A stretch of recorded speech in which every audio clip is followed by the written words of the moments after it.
Hey, this is Cool Trains in Montreal, and I'm just showing off a 3 locomotive mashup of CN.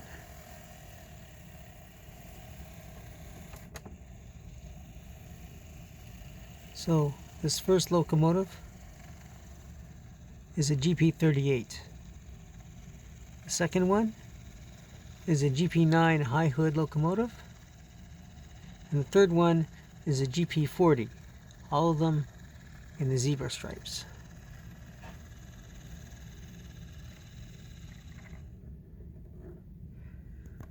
So also I'd like to show off the new configuration of my shelf layout. Now these buildings are movable, and I shake them up, move them around a little bit every time. So here I'm going for a more industrial look.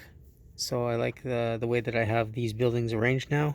It's the backs of the buildings the way you would normally see in a railroad setting. Usually you'll see the backs of the buildings in an alleyway kind of thing. So that's what I was going for here. You have the fire escapes and the back of a building here with the loading doors, I guess, and some of those little neat 60s era C-cab kind of trucks. A lot of them are in, there's a Canadian one there, a Simpsons truck, which I've shown before, which is really nice. And this Kalmbach truck, which is the Model Railroader company, the company that published Model Railroader for many years.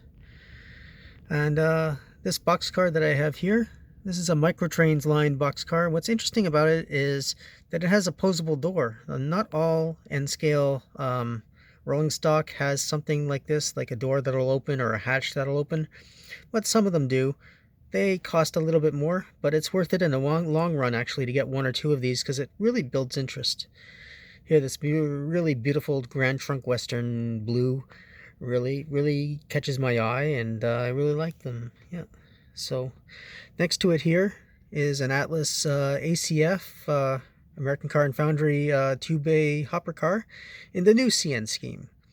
CN repainted a lot of its old rolling stock into this kind of oxide red with a small CN, and it's indicative of what the new CN hopper cars are looking like.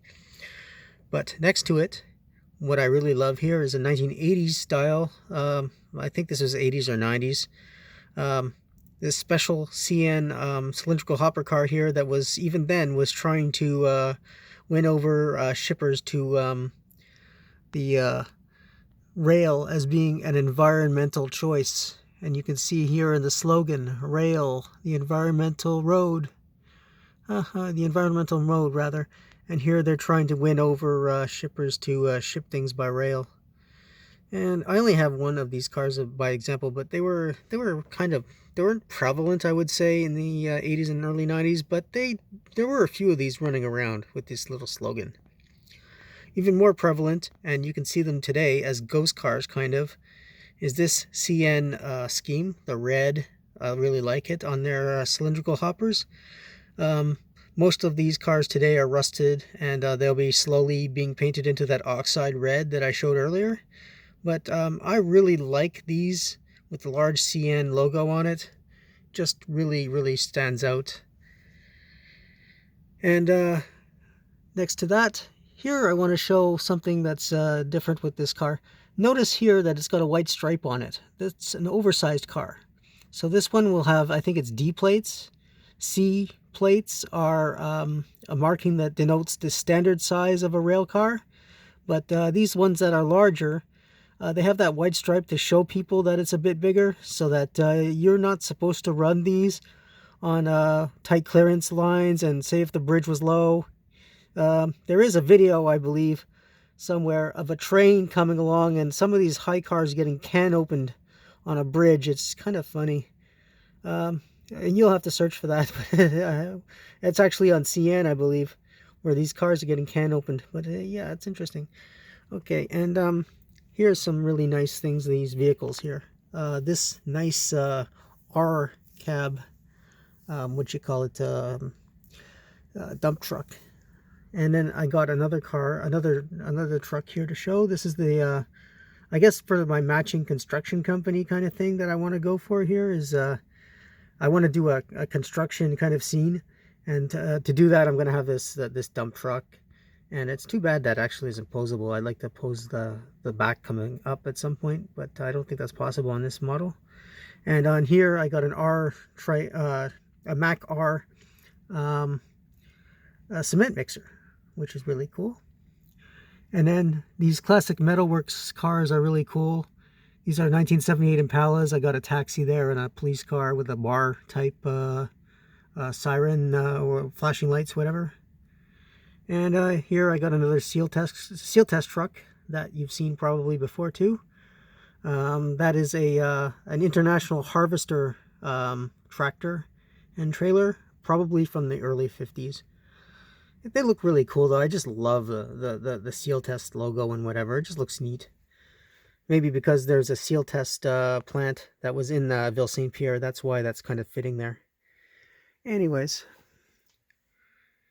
here's another CN cylindrical hopper. This one has CNIS for international service. And this one was black for some reason. Not sure the reason why the CN decided to do these ones black. Maybe because the international service ones, they wanted them done in black CN so that people would notice them right away. The people that were using these cars, and also the people that were sorting them in the yard. And here, this is for newspaper service. Now, you've seen this car before for CV, these yellow doors. These yellow door cars were for newspaper rolls. And paper mills in Ontario and Quebec were making rolls of paper and shipping them down to the south to the United States. And these would be the kind of boxcar that you would see these rolls being put in by forklift truck. And they would be stood up. They would look like giant toilet paper rolls, basically. And yeah, that would be all for today, I guess. Oh, maybe I didn't show it at some point, but this is the Point St. Charles caboose. And I'm not sure if I've showed this yet, but this is done by I'm trying to think of the name of the model company. Again, it's eluding me, but I will write the name in the description. I'd always advise people to read the descriptions in my videos because I give a lot more detail in there than I do remember to either mention in these little commentaries, or what I can give you on the fly when I see a train going by and I just see the glimpse of a car that's interesting. I don't always, say what I'm thinking about it, but in the description I might add a note or two about something that I see there. Anyways, yeah, so I'll give you one more glimpse of this interesting little industrial area that I have.